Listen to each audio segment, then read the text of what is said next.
괌 공항에서 대한항공 여객기가 추락했었던 사건이 있어요. 그때 착륙을 하다가 언덕 밀림지대에 이렇게 추락을 해가지고 대부분이 사망을 했거든요. 근데 이 회장님이 남긴 재산이 1,000억이었대요. 이 상속을 누가 받느냐를 지금 매우 이슈가 된 거죠. 안녕하세요. 유아TV 이혼자라는 변호사 이변호사입니다. 못 보던 게 생겼습니다.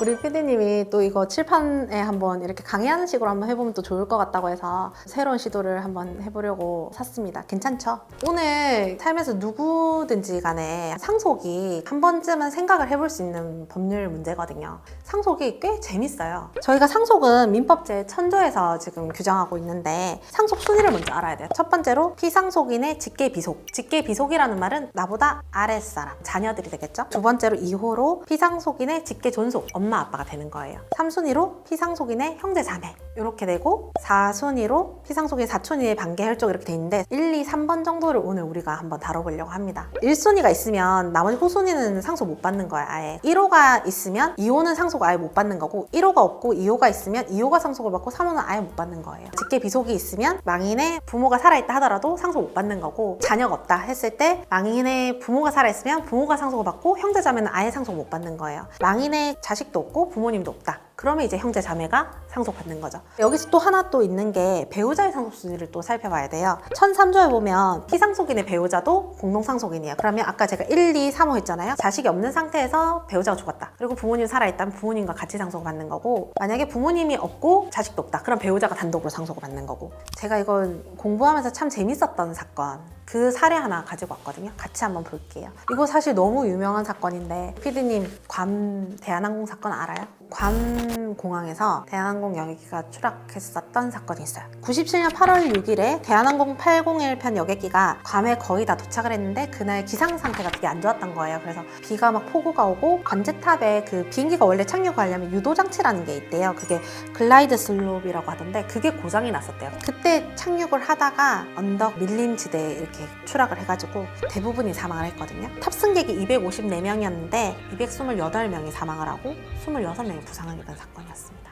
공부하면서는 빠지지 않고 등장하는 케이스라서 이게 유명한 이유가 있어요. 이성철 씨라고 제가 써놨는데요. 이분이 상호신용금고 회장님이었어요. 이성철 회장님이 온 가족을 데리고 괌에 놀러를 간 거죠. 97년도에 사실 해외여행 그렇게 막 활발할 때가 아닌데 엄청 비싼 돈 주고 사실 갔을 거잖아요. 그래서 갔는데 이분이 지금 문제가 되는 그 회장님 그리고 아들 그리고 딸이 있었고요. 그리고 아들은 결혼해서 며느리 있었고 그리고 손녀가 있었습니다. 딸이 있었고 여기 사위가 있었고요. 딸과 그 사이에는 손자 손녀가 있었어요. 여기 제가 김희태 씨라고 써놨는데 이게 너무 다들 알려져 있어가지고 근데 이분이 직업이 의사예요. 같이 다 놀러 가기로 했는데 갑자기 급한 수술이 잡혔다고 해요. 뭐 듣기로는. 그래서 이분을 제외하고 나머지 가족들이 전부 다 비행기에 탄 겁니다. 그래서 이 의사만 제외하고 전부 다 사망했어요. 진짜 다 죽었어요. 본인, 배우자 뭐 다 죽었어요.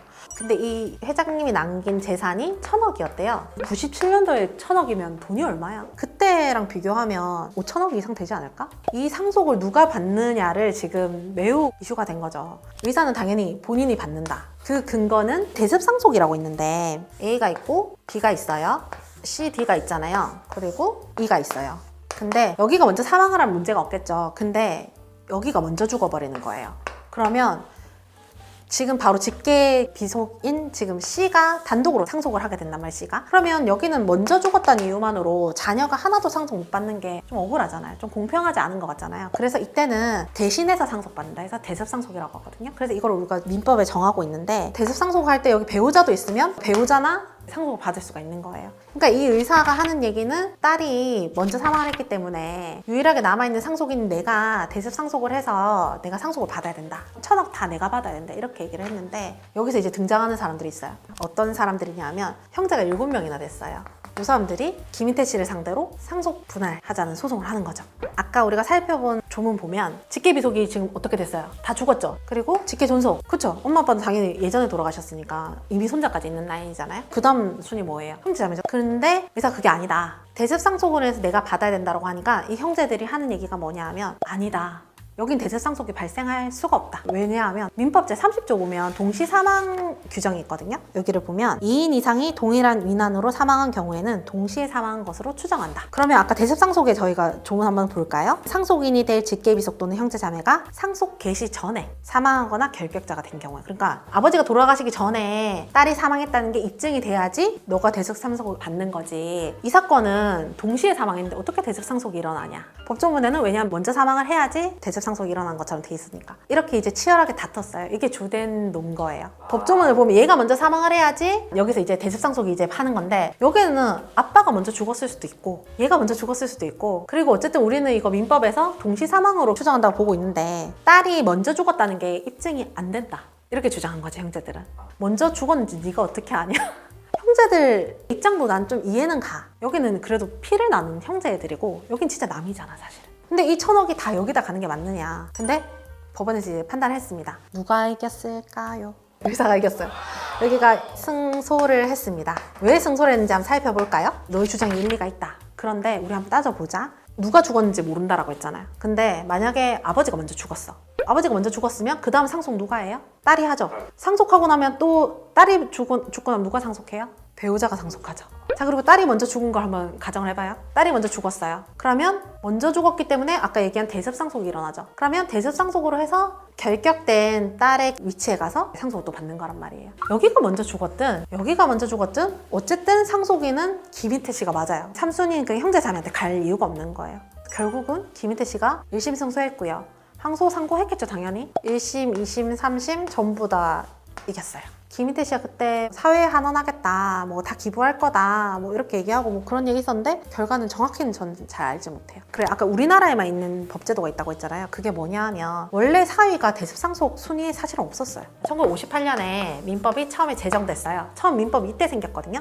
근데 이때는 며느리까지만 대습상속이 되는 걸로 했어요. 며느리가 왜 대습상속이 되냐면 우리나라 또 유교, 그러니까 아들이 먼저 죽어도 며느리가 뭐 시부모님이랑 같이 살거나 시부모님 모시고 복양하고 사는 게 보편적인 거였대요, 그때는. 그러니까 어쨌든 그래서 며느리를 인정을 해줬어.